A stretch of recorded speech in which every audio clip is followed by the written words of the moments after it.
Moments ago, the FBI releasing this statement this morning. An individual drove a car into a crowd of people on Bourbon Street in New Orleans, killing a number of people and injuring dozens of others. The subject then engaged with local law enforcement and is now deceased.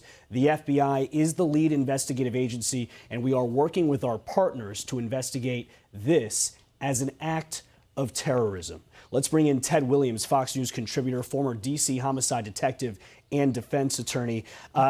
Ted, so initially the mayor of New Orleans comes out and says that this is a terrorist attack. Then the FBI in the same press conference says that it is not, and it is our understanding, obviously, with this statement, just clarifying, they're still investigating whether or not it is, and that's just the facts at this point. We don't know, but at the end of the day, Ted, I wanted to get your sense here of just the unpredictability of a vehicle ramming attack like this. Using a vehicle, this is a incredibly difficult type of attack to try to stop. You know, let me offer my deepest condolences, if I can, Brian, to all who have lost their lives there. But as I was thinking about this as I was coming on, this is clearly an act of terrorism. We saw this just most recently in Germany, where someone used a vehicle to go into a crowd and kill many people. And as the chief of police or the superintendent of police there in New Orleans has said, it is no doubt in my mind that this was an intentional act. This person intentionally decided to go into that crowd and to try to kill as many people as possible. This is what I define as a soft target. And this is something that we have been hoping that in America we could be vigilant on, because we have not had this kind of attack recently in America.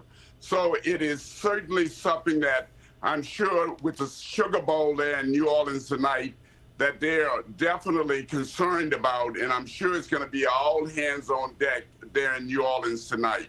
Yeah, that is a great point, Ted. Molly here.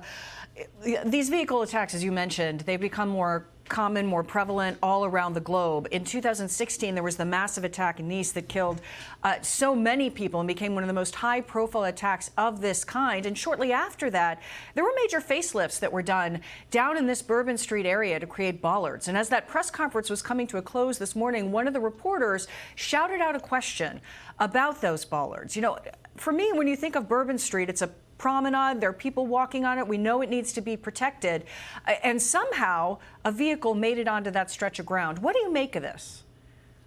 You know, Molly, the one problem we have in America here in law enforcement is that it's unfortunately at times we let our guard down, and this perhaps may be one of those times where we let our guard down here in this country. It is no doubt about it. I'm from Louisiana. I'm very much aware of Bourbon Street, and I'm aware of the various kind of barricades that they were attempting to use there in New Orleans. But this person decided and found a way to get around those barriers, and it could very well be, and the investigation will certainly bear it out one way or another, that there was some relaxed situation going on. But I got to tell you, right now what they're doing is Bourbon Street itself is a crime scene. And now that we've learned that the killer is down, they are trying to learn as much as they can about him and his leanings, whether they are international leanings or whether they are local leanings. But there's something, unfortunately, that set this guy off. And I would, again, say it is definitely an act of terrorism on the good people of Louisiana there. Ted, this happened at 3:15 in the morning, local time, 4:15 Eastern, about that time.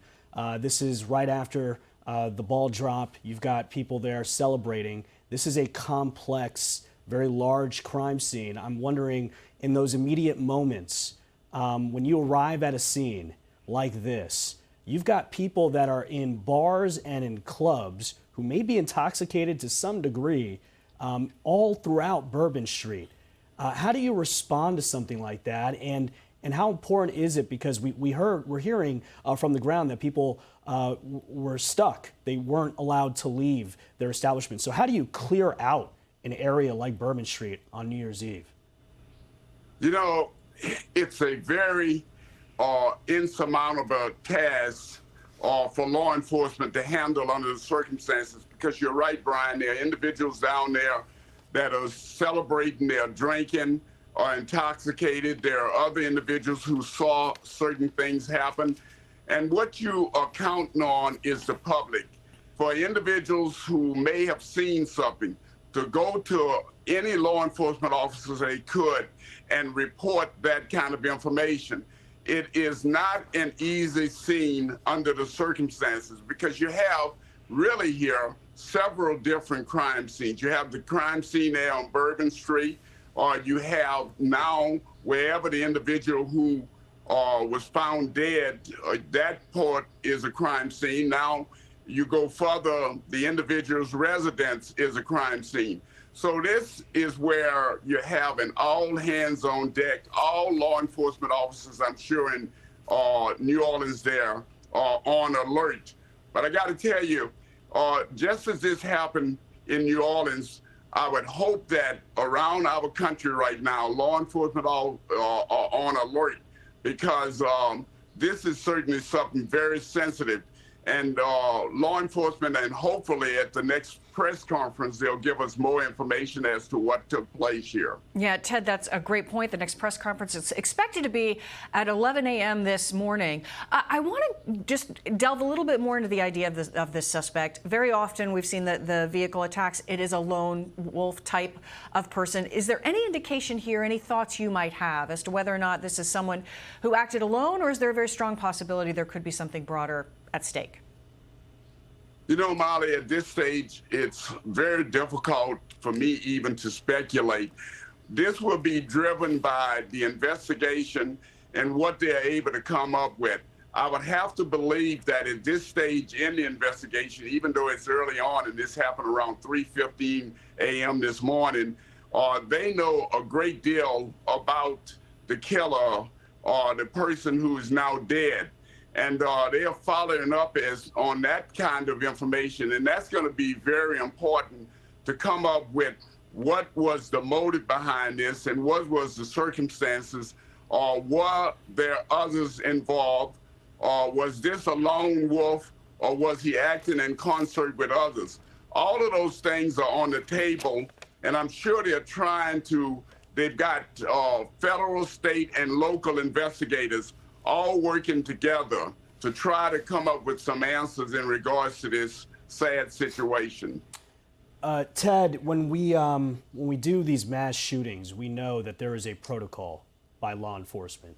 Go in and take out that shooter as quickly as possible.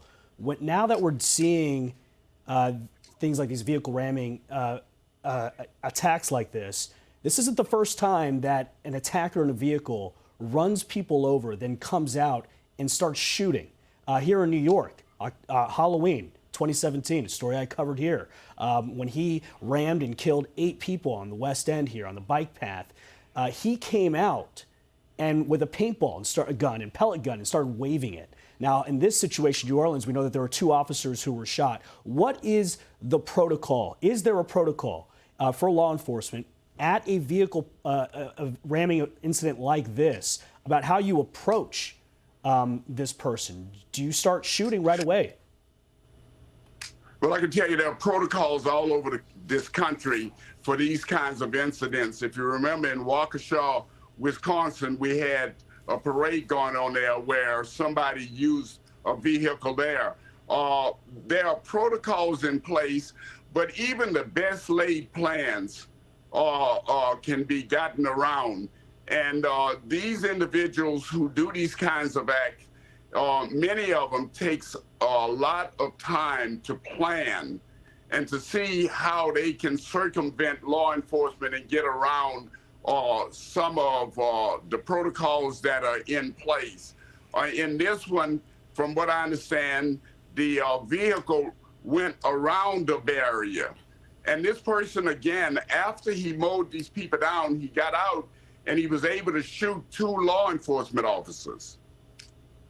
Yeah, exactly. All right, Ted Williams, thank you.